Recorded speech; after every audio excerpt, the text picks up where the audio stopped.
Ladies and gentlemen, listen to me carefully. Let's talk, not about surface level stuff. Let's talk about what it really looks like when a woman is dangerously anointed by God. This isn't about church attendance. This isn't about how many devotionals she reads. This is about identity, authority, power, purpose. And listen, when I say dangerously anointed, I'm not talking about ego or hype. I'm talking about a woman who walks in a level of clarity and conviction that shakes environments. She owns her calling without apology. Her pain was her preparation. You can't fake this part. You can't read your way into this. You can't shortcut the process. A dangerously anointed woman didn't just wake up powerful. She was processed, broken, rebuilt, and refined. And the cost of her oil was everything. The very authority she walks in now didn't come from people laying hands on her. It came from God letting life press her until she either folded or found him deeper. This woman's story isn't wrapped in comfort. It's wrapped in battles most people don't even know she fought. And that's the thing: people see the strength, the wisdom, the clarity, the peace, and they think, wow, she's strong. But they don't see the nights she cried herself to sleep, the days she got up when she didn't feel like it, the moments she worshipped with tears streaming down her face because that was all she had left: worship and breath. She didn't ask for the pain, but she didn't waste it either. She let it teach her, she let it humble her, she let it break the parts of her that weren't aligned with her purpose, and in that process, something sacred happened. She didn't just survive, she transformed. She became a vessel that God could trust, not because she was perfect, but because she was faithful. She kept showing up, kept surrendering, kept believing, even when nothing made sense. You know what makes her dangerous now? She's not afraid of the storm. She's been the storm. Life has tried to kill her spiritually, mentally, emotionally, and it failed. So now she carries a kind of spiritual muscle memory. She knows how to fight. She knows how to pray past pain. She knows how to hear God in silence. She's not thrown off by chaos because she's found peace that's not circumstantial. Her anointing wasn't produced in a palace, it was formed in a wilderness. She had to walk through betrayal. She had to face rejection. She had to let go of people she thought would always be there. She had to be misunderstood. She had to be alone, and all of that wasn't punishment. That was preparation. God was stripping off the layers that didn't belong: the pride, the need for control, the fear, the insecurity, the attachment to human affirmation. He wasn't being cruel. He was being surgical. He was making space for power to live where pain used to reign, and because she went through that process, she's not just emotionally stronger, she's spiritually sharper. She discerns differently, she moves differently. She speaks with authority because she's lived every word she now teaches. She doesn't need to impress anyone. She's already been approved through fire.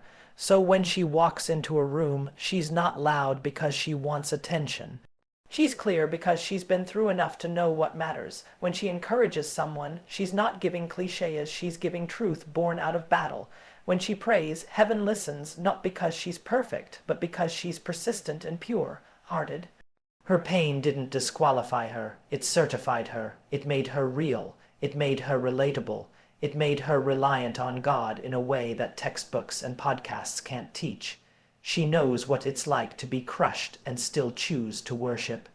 And that's why she's dangerous now, because her pain didn't break her, it built her, and the enemy who tried to silence her, he only made her louder. That's the first mark, and it's not a small one, it's foundational. See, a woman who is dangerously anointed by God doesn't operate from a place of needing approval. She doesn't wait for someone to say, yes, now you're ready. She doesn't sit around hoping someone finally recognizes what she's carrying. She's not trying to fit into a mold or blend into a culture that wants her to be quiet, small, or agreeable. She's rooted in God, in purpose, in assignment, and because of that, she moves. This doesn't mean she's arrogant. Arrogance is loud without substance. This is different. This is a woman who walks into a room and doesn't need to announce her value because her presence already speaks, not because she's flashy, but because she knows who sent her. That knowledge alone creates confidence that's untouchable.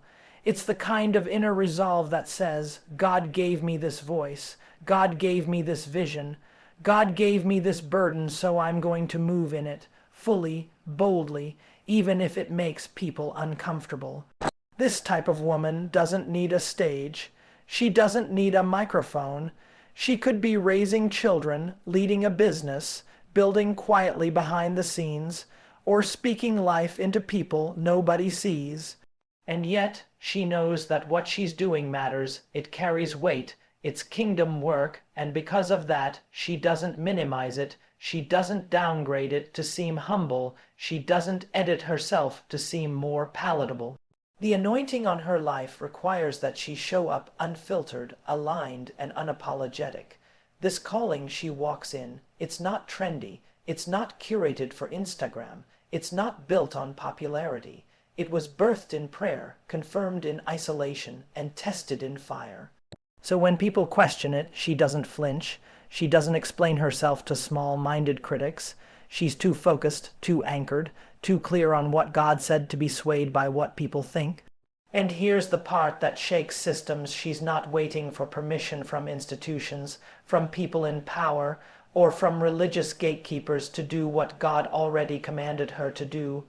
She understands that if God gave her the assignment, then He gave her the authority.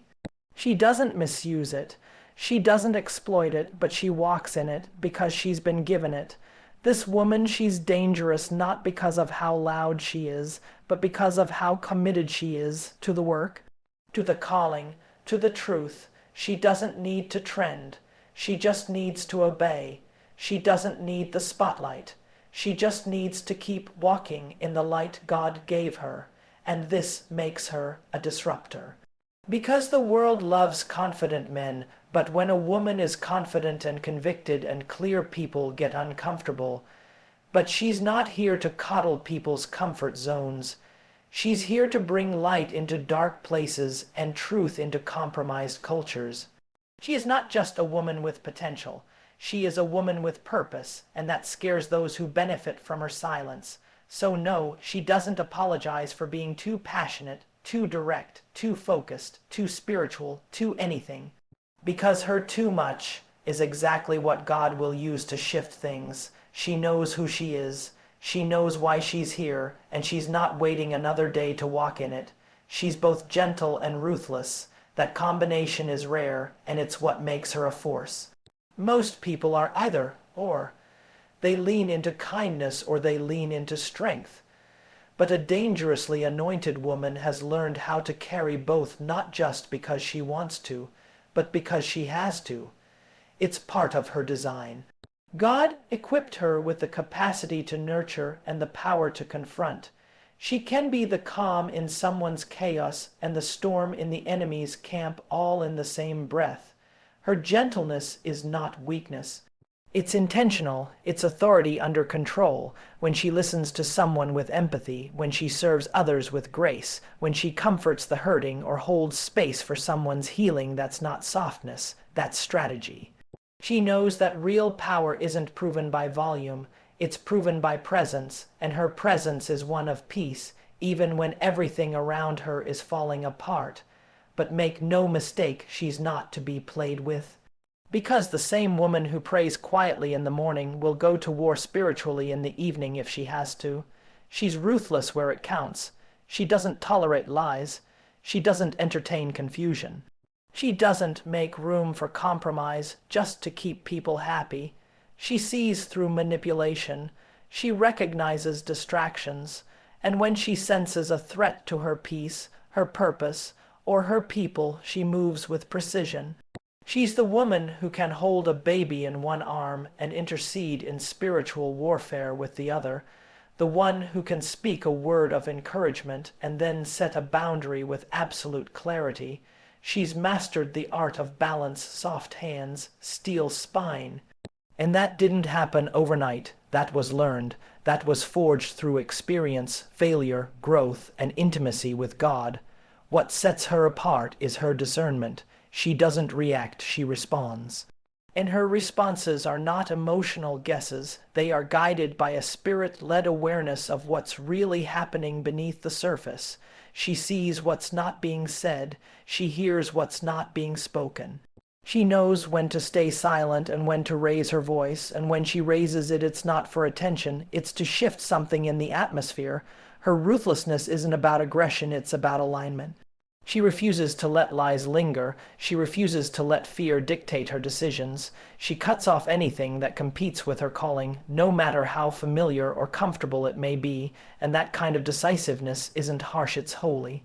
It's not born from bitterness, it's born from purpose. She's been underestimated before. People have mistaken her kindness for naivety. They've assumed that because she's nurturing, she won't confront. But what they didn't realize is that her kindness is a choice, not a limitation. She's gentle because she knows what brokenness feels like. She's ruthless because she refuses to let that brokenness rule anyone she's called to serve or lead. This duality, this beautiful, divine tension is what makes her dangerous, because the enemy doesn't know what to do with a woman who can love without losing her edge, a woman who can comfort and correct, a woman who can weep in prayer and roar in battle. That's not ordinary, that's anointing, and it's not performative, it's authentic. It's who she is because of who she belongs to. Her gentleness reflects God's heart. Her ruthlessness reflects God's authority, and when she moves in both at the right time, in the right way, everything around her shifts. Systems shift, atmospheres shift, people shift, because she's not moving in emotion. She's moving in power. She lives with legacy in mind. This isn't about the moment. This isn't about short-term wins, applause, or attention. A dangerously anointed woman isn't driven by what feels good right now. She's anchored in what matters forever. Her mindset isn't temporary. She thinks in decades. She builds like every action echoes into eternity. Every choice, every conversation, every sacrifice, she sees it as a seed, and she's not interested in planting anything shallow. She's planting for generations. That's what makes her different. She doesn't chase validation because she's not living to be remembered. She's living to make impact that remembers others. Her decisions aren't impulsive. They're intentional. She's constantly asking, will this move me closer to God's vision for my life? Will this decision bless the people coming after me? That level of awareness, that level of maturity, it's not taught, it's developed. Through pain, through patience, through time spent with God, through clarity about why she's even here in the first place, this woman isn't just working for herself. She's building systems, culture, and rhythms that her children's children will benefit from. And this doesn't always mean biological children. Sometimes it means spiritual children, mentees, communities, or strangers she'll never even meet, but she knows someone is watching. Someone is learning from the way she prays, the way she forgives, the way she handles adversity, the way she shows up consistently even when no one claps for her. She doesn't need applause to keep going. She's fueled by assignment. Her focus is generational. While others waste time trying to be seen, she's building things that will still be standing long after trends fade. Her integrity is legacy. Her character is legacy. The way she honors people, the way she shows up with excellence, that's legacy. She's not perfect, but she's consistent. She's intentional. She's not living randomly. She understands that the enemy isn't just after her, he's after the legacy she carries.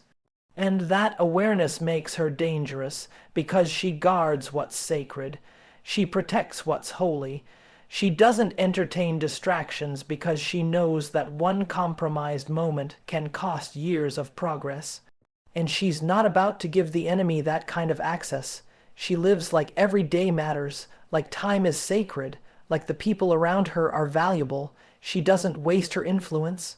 Whether she has a huge platform or just a few people in her circle, she's pouring life, truth, and power into every interaction, because legacy doesn't start when she's gone. It's being built right now in every decision she makes. She says no to things not because she's scared, but because she's focused. She knows her yes is powerful, so she doesn't give it away cheaply. Her schedule reflects her priorities. Her boundaries reflect her vision.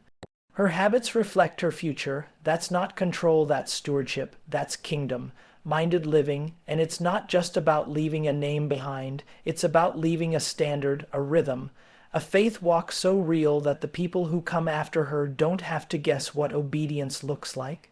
They've seen it modeled, they've watched her make hard decisions with peace, they've seen her live with open hands and an unshakable heart. That's legacy. It's not flashy, it's not fast, but it's lasting. It's real. It's built in the unseen places, in the hidden moments, in the private obedience that no one claps for but heaven records. And that's why she's dangerous, because she's not just living for herself. She's building for eternity.